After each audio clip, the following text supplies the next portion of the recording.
Welcome back friends, study journal YouTube channel पे आपका स्वागत है। दोस्तों, हमने किडनैपिंग पढ़ लिया था। आज हम ना एब्डक्शन के बारे में पढ़ेंगे, क्योंकि आप मेरी पुरानी स्लाइड्स देखोगे तो उसमें हमने किडनैपिंग क्या होती है उसके बारे में जिक्र करा था। तो आज हम जो डिस्कस करेंगे वो एब्डक्शन के बारे में करेंगे।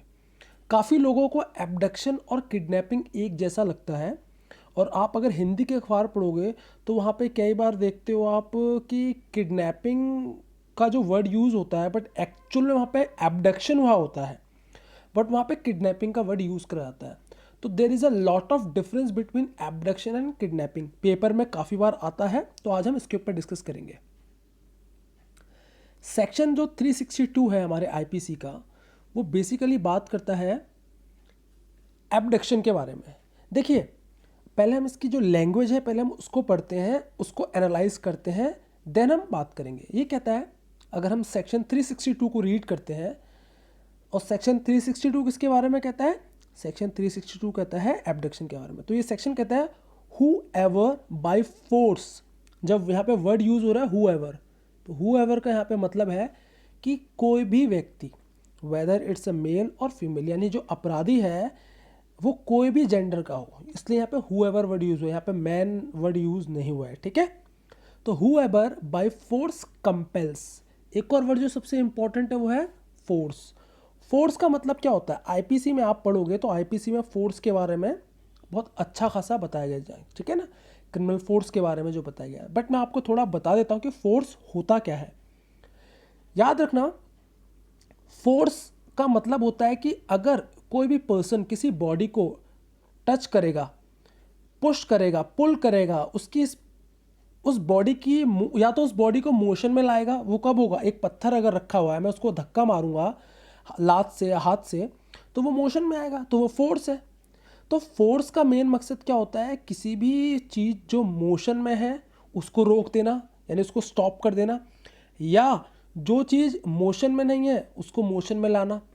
ठीक है, कैसे मोशन में लाना? जैसे कि मैंने बताया, एक पत्थर है रुका हुआ है, मैंने उसको पुश करा, मोशन में आ गया।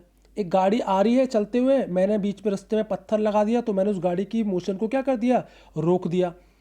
तो ये सारी जो चीज़ें हैं ये फोर्स है। तो एब्डक्शन में कहता है कि who ever by force compels. Compels का मतलब यहाँ पे क्या है? विनम्रता नहीं है। कंपेल्स का मतलब यहाँ पे एक तरीके से आप कह सकते हो कि जबरदस्ती हो रही है यहाँ पे। ठीक है, तो जहाँ पर भी फोर्स लग रही है, फोर्स के द्वारा कंपेल कर रहा है कोई भी व्यक्ति, फिर एक वर्ड आपने देखा होगा कॉमा के बाद और है, इसका बहुत मतलब होता है, या फिर by any deceitful means induces. Deceitful means का मतलब होता है कि कोई भी लुभावना देना, ठीक है ना, कोई भी एक लालच देना, लालच से किसी व्यक्ति को प्रभावित करना, ठीक है, कोई भी जरिया होना। Any person to go from any place, यानी कि या तो बंदा ताकत लगा रहा हो, या व्यक्ति डिसीटफुल मीन्स के जरिए जिस व्यक्ति को एब्डक्ट कर रहा है उस व्यक्ति को एक जगह से दूसरी जगह क्या कर जाता है? वो उसको मूव करा देता है, उसको ले जाता है। तो हम कहते हैं that person has been abducted. Simple भाषा में एक एग्जांपल देके आपको बताता हूँ। मान लो दो लोग लड़ाई लड़ रहे हैं, ठीक है, एक व्यक्ति आता है, उस व्यक्ति को छुड़ाता है, यानी कि पकड़ता है और पकड़ के एक कमरे में ले जाता है। ठीक है, क्या एब्डक्शन होगा? फोर्स इस्तेमाल हुआ है, बट यहाँ पे एब्डक्शन नहीं होगा। क्यों नहीं होगा? क्योंकि एब्डक्शन के लिए एक क्रिमिनल इंटेंशन का होना बहुत ज़रूरी है। अगर क्रिमिनल इंटेंशन नहीं है, ठीक है, अगर वो व्यक्ति जिस व्यक्ति को एब्डक्ट कर रहा है उसमें इंटेंशन का एब्सेंस है, तो ऐसे केस में एब्डक्शन नहीं लगेगा।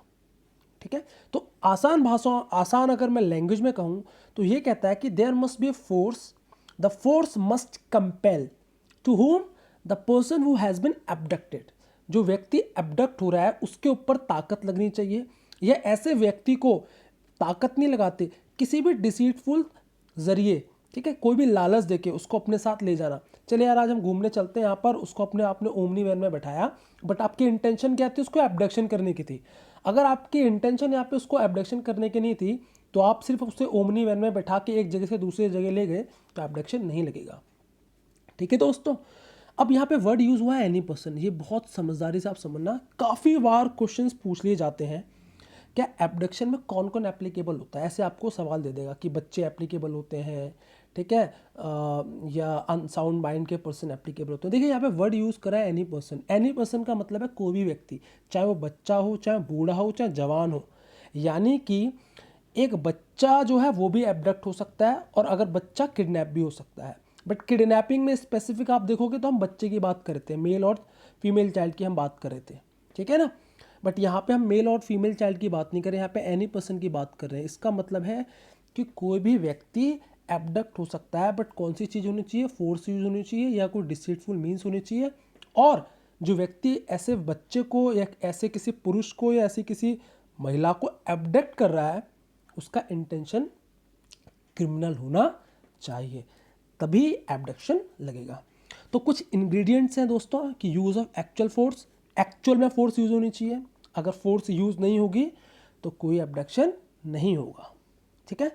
उसके बाद कह रहा है it is a continue offence. Obviously continue offence का मतलब है कि जब जब ये अपराध, यानी कि अगर एक व्यक्ति को मैंने किडनैप नहीं एबडक्ट करा, ठीक है, अब उसको मैं लेकर गया कहीं पे, तो ये ऑफेंस अपने आप में कंटिन्यू है। वहाँ से मैं उसको दूसरी जगह लेकर गया छुपाने के लिए, ठीक है, वहाँ से उसको मैं तीसरी जगह लेके गया, तो ये ऑफेंस अपने आप में क्या हो रहा है, चलता रह रहा है। ये अभी ये ऑफेंस कहीं पे भी रुका नहीं है, तो ये अपने आप में कंटिन्यू ऑफेंस है।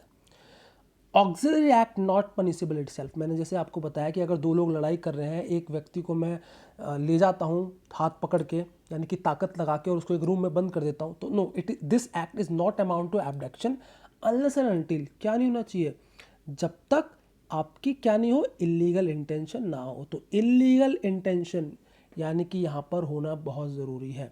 अगर ये एब्सेंट है तो एबडक्शन एप्लीकेबल नहीं होगा। आई होप आपको बहुत इजी लैंग्वेज में दोस्तों ये क्लियर हो गया हो, क्योंकि कई बार आप जुडिशरी का पेपर दोगे, प्रीलिम्स में आपको फंसाएगा। 2-3 तरह के सवाल यहाँ से बनते हैं। एक तो ऑप्शन में दे देगा कि क्या फोर्स एप्लीकेबल होता है एबडक्शन में, क्या कोई डिसीटफुल तरीके अपनाए जा सकते हैं, ठीक है। फिर ऐसा पूछ देगा कि क्या ये सिर्फ बच्चों के लिए स्पेसिफिक है, तो नहीं, ये एनी पर्सन की बात कर रहा है। सेक्शंस पढ़ लेना, सेक्शन 362 है, थोड़ा इसको रिमेंबर रखना। और क्या ये कॉन्टिन्यू ऑफेंस है, ये कई बार सरप्राइजिंगली पूछ चुका है। दिल्ली जुडिशरी में बहुत स्पेसिफिकली ज़्यादा डीप में पूछता है, तो आपको सेक्शंस को बहुत स्पेसिफिकली क्लियर रखना है, ठीक है। इवन आपका ऑप्शनल अगर होगा तो लॉ ऑप्शनल जो होता है यूपीएससी में, उसमें भी कई बार शॉर्ट नोट आ जाता है, ऑल्दो इतना सिंपल नहीं आता। उसमें एक आपको फैक्ट बेस्ड एक सर्कमस्टांस देगा और उसके बेसिस पे आपको लिखना होगा। तो ये सेक्शन बहुत इंपॉर्टेंट है एग्जामिनेशन पॉइंट ऑफ व्यू से। ओके दोस्तों, तो this is all about abduction. Kidnapping हो चुकी है, ये हमने एबडक्शन पढ़ लिया है। नेक्स्ट स्लाइड पे हम बात करेंगे कि किडनैपिंग और एबडक्शन के बीच में अंतर क्या होता है। ओके दोस्तों, तो थैंक यू सो मच।